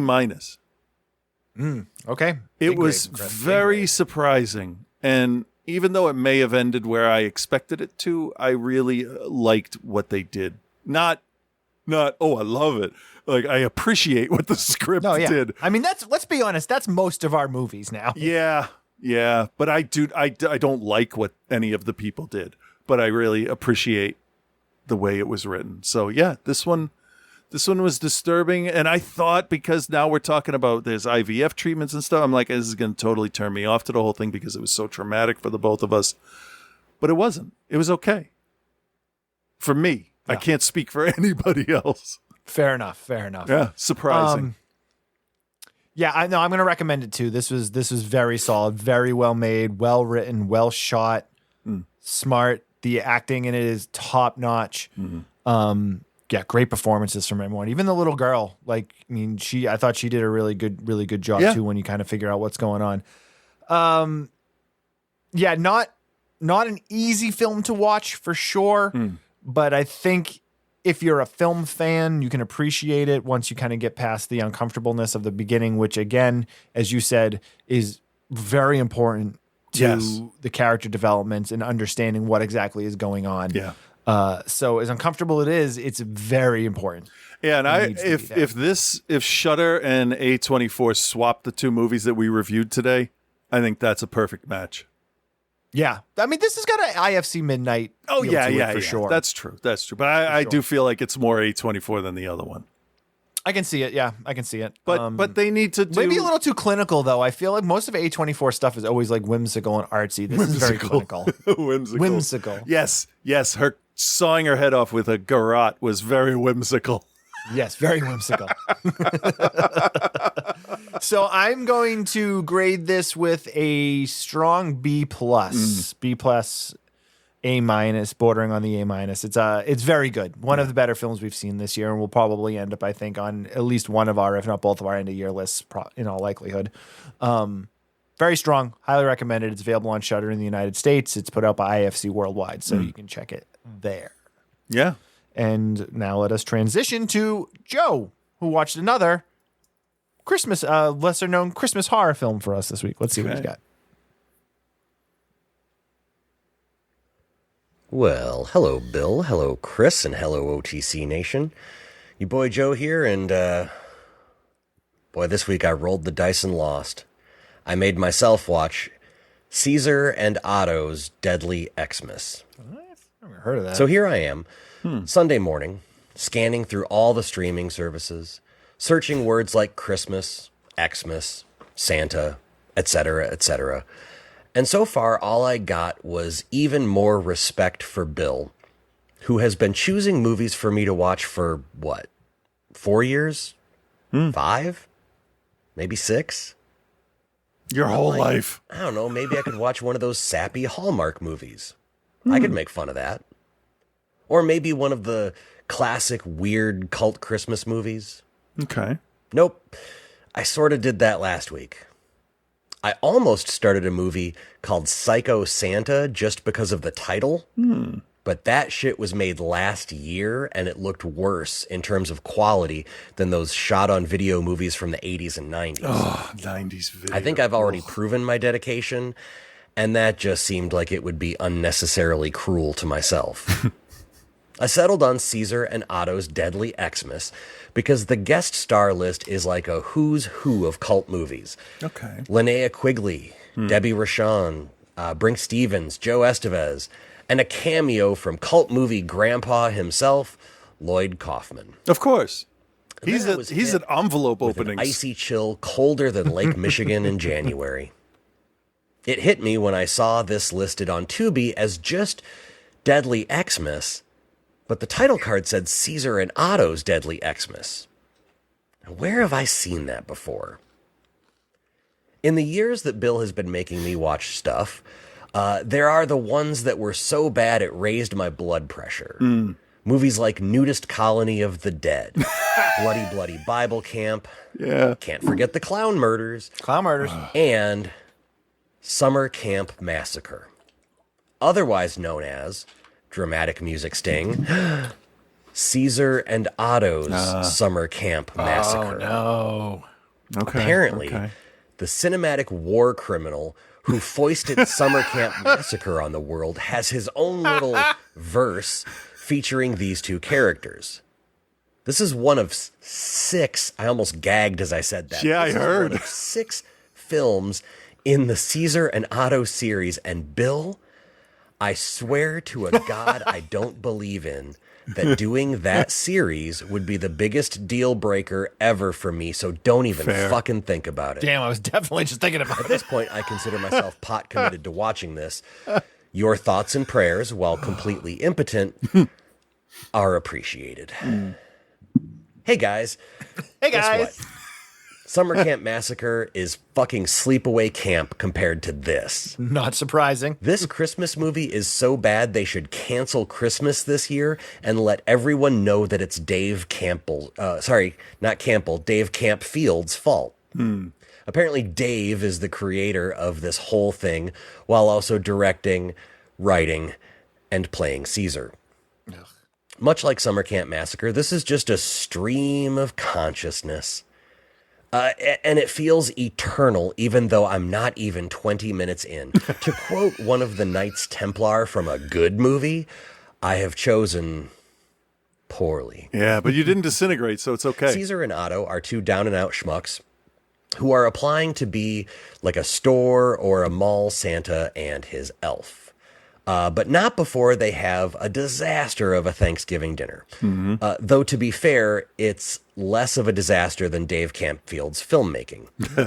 I haven't had beef with anyone since, like, my first few years in professional wrestling, but I'm pretty sure I have beef with Dave Campfield now. He's my Moriarty.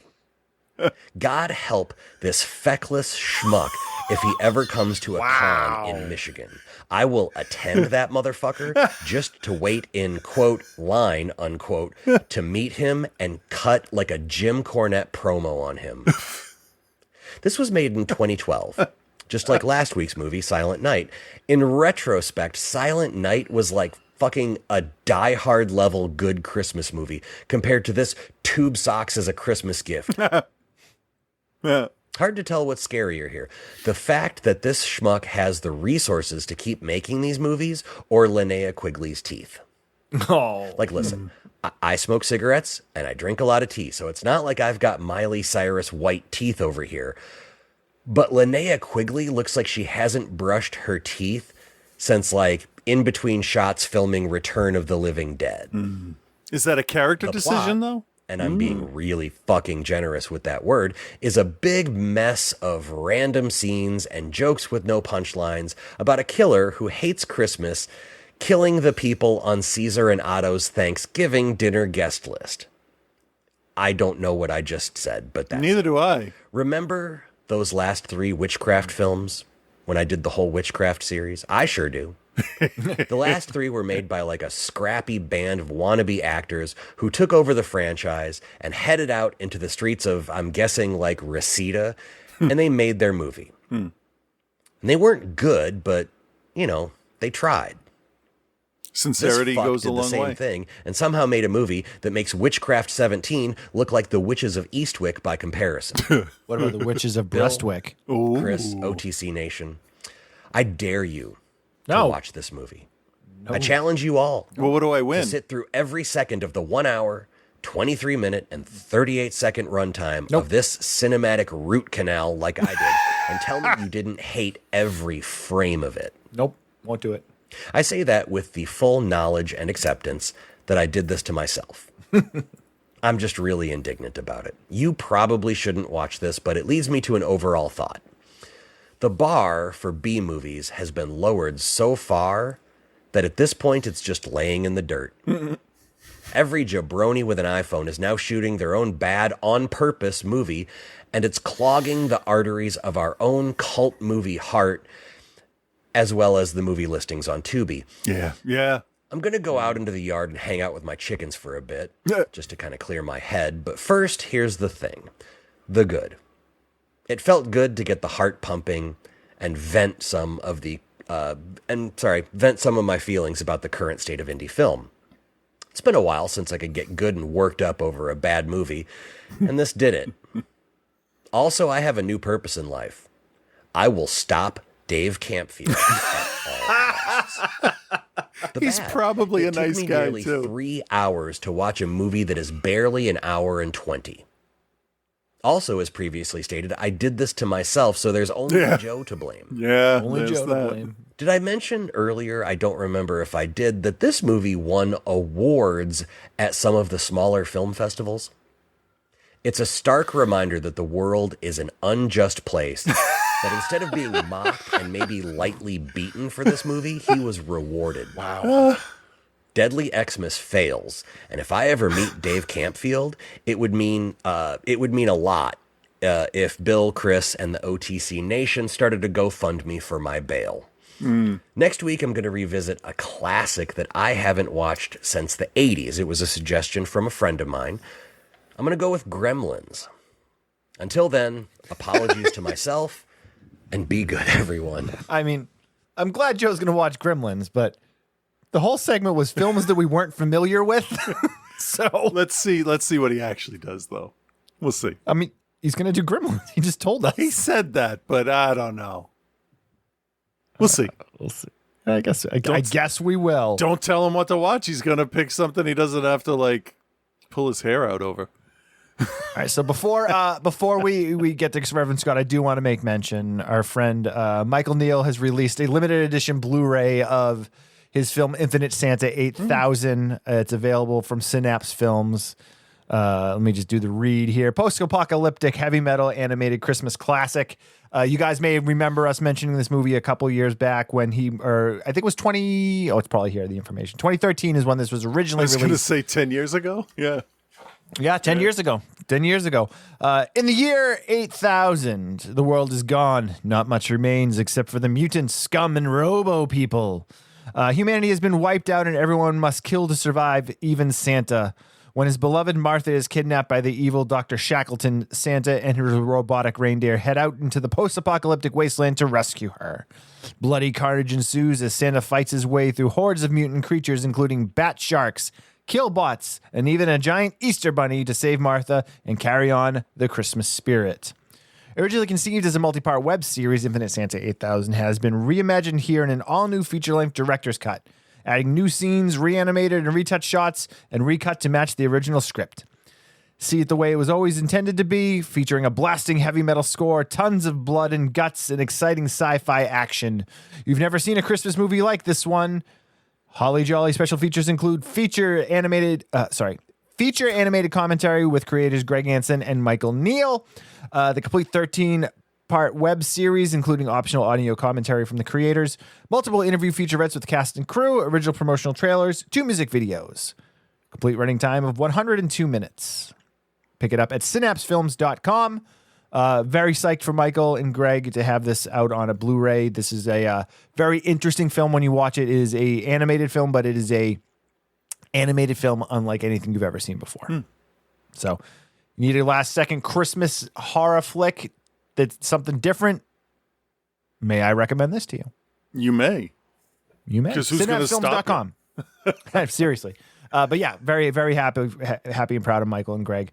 Yeah. That we've known them for many years. So get out there and support these guys. Yeah. Who you should get out there and not support? Reverend Scott. Oh, of course. Why is it not downloading? Oh, see, I was quiet too. I wasn't going to say anything. It was a good try. Just gone right into it. Yeah, medicine's working. Would have been a good try if we transition to it now. First, I want to address before we start the pretentiousness of a podcast host deciding to become a film director. Like, fucking I can't imagine a podcast host that all of a sudden would be like, "Hi, I can make a movie." As a filmmaker myself and watching it, I'm like, "Well, everything is wrong about this." What an asshole! I know. I know. Yep.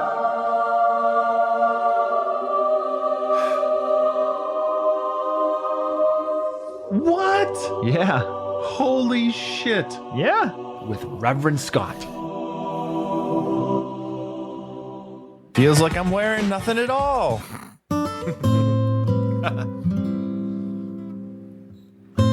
Hey there, Bill and Chris. This is Reverend Scott. I know who that guy is. Interesting. Okay.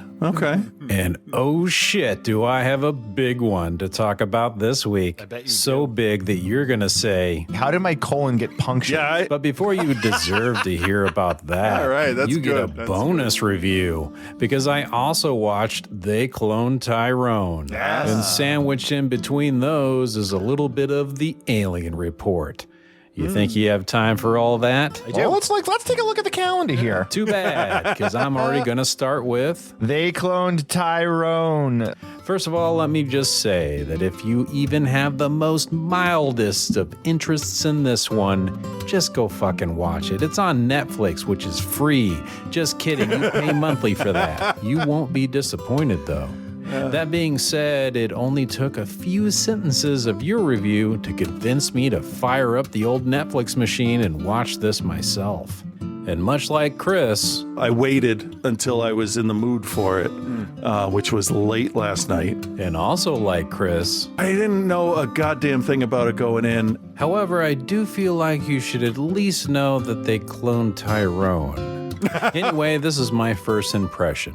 They Cloned Tyrone is as if the filmmakers watched Black Dynamite and then immediately decided to reimagine the movie Us, but then add in an actual plot Yeah. and an antagonist with a logical motivation. That's not It's a bad like thing. watching a blaxploitation episode of The X-Files or Fringe, but there's also so much comedy sprinkled in throughout, mostly from the absurd, exaggerated commercials and products. This is what a white person thinks black people are like.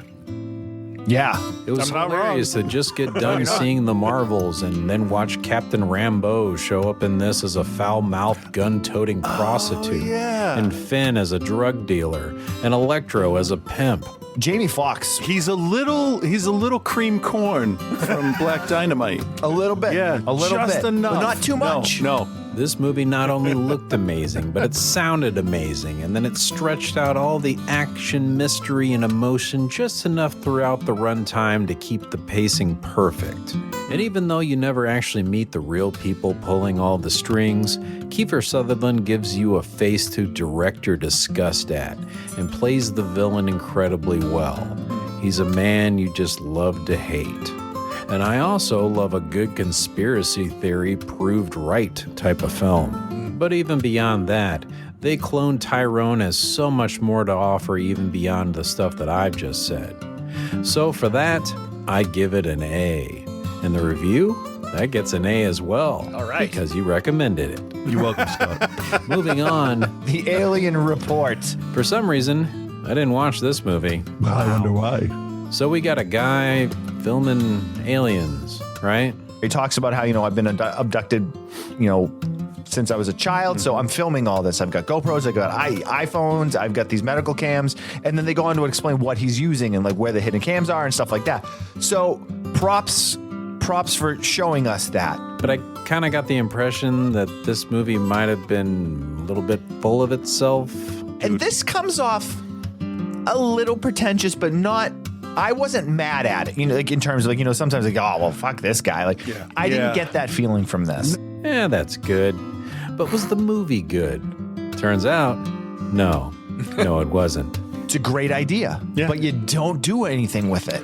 Well, he doesn't do enough. The editing is bad. It's real bad because, scenes go on too long. Yeah, and there's scenes that don't need to be there.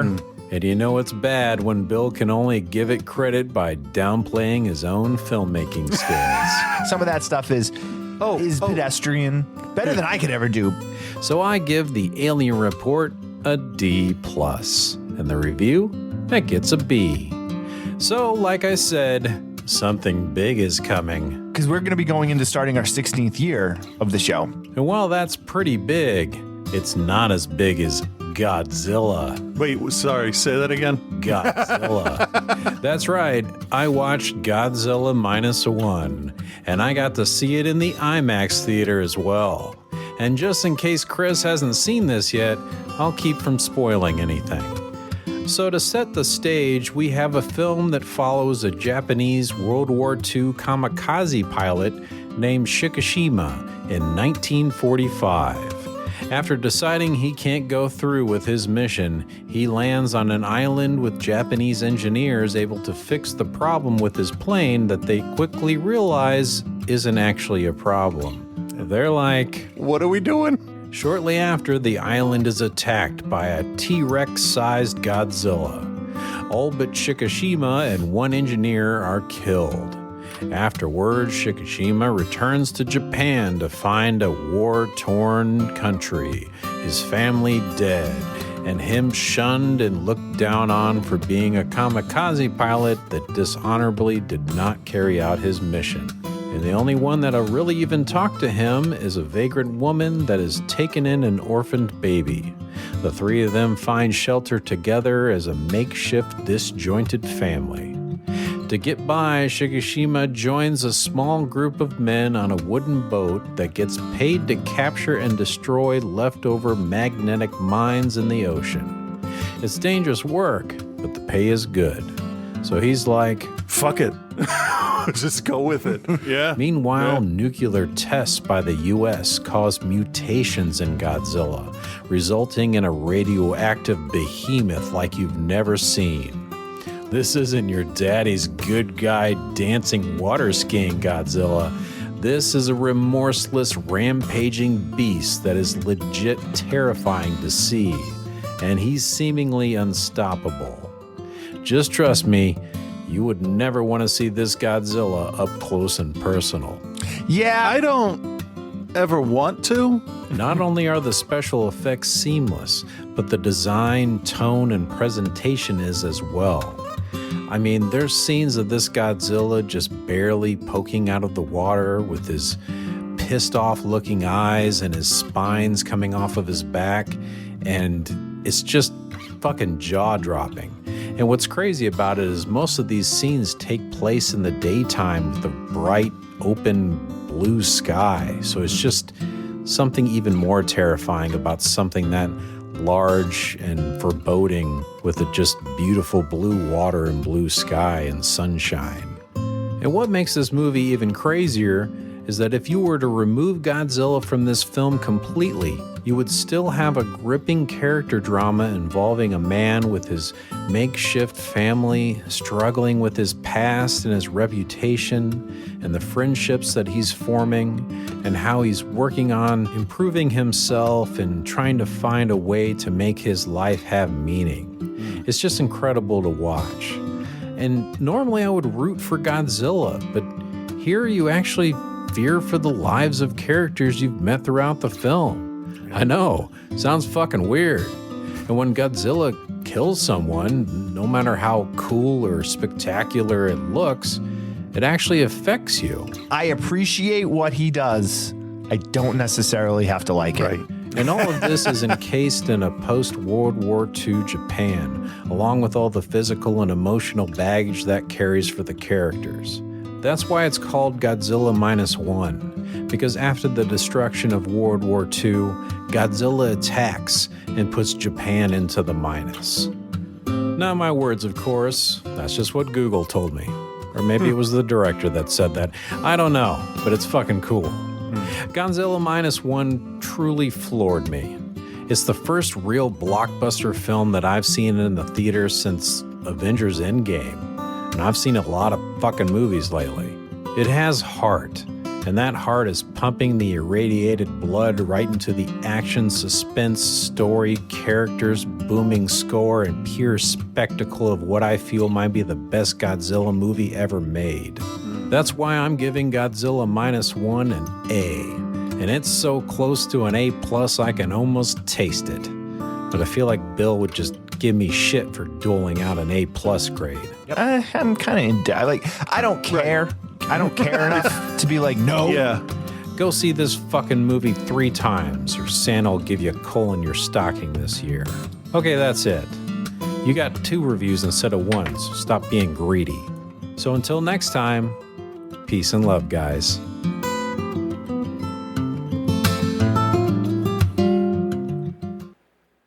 Holy shit with Reverend Scott. This dude talked a lot of people into getting naked on camera. So sure did. He's gotta have some tricks up his sleeve, I would say.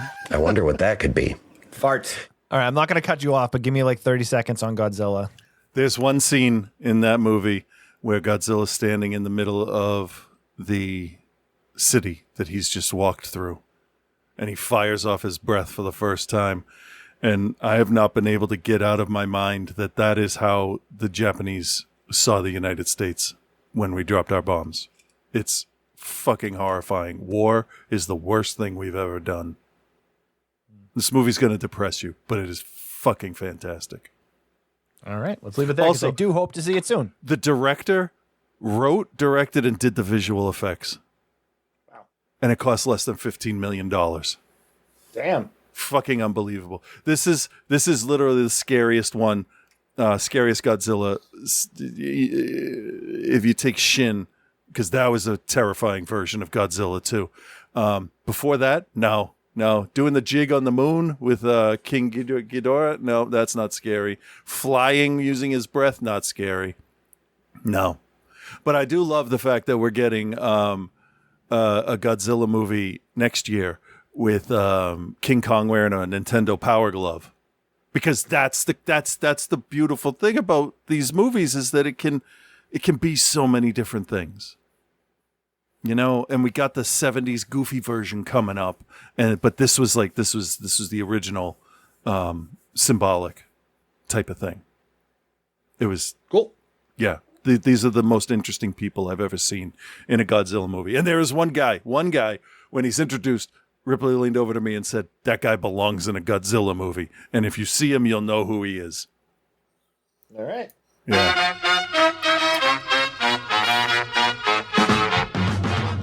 Well, there you have it, everybody. Thanks for hanging with us. Next week on the show, we are going to be doing It's a Wonderful Knife and Totally Killer.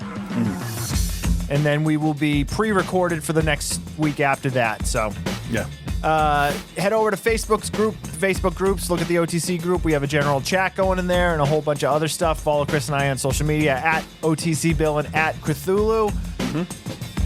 Check out the teaser for Don't Forget to Leave on the OTC Industries YouTube channel. Yep. That's about it. Music show coming up on the 29th. Yeah. That's about it. Yeah, I think that's good.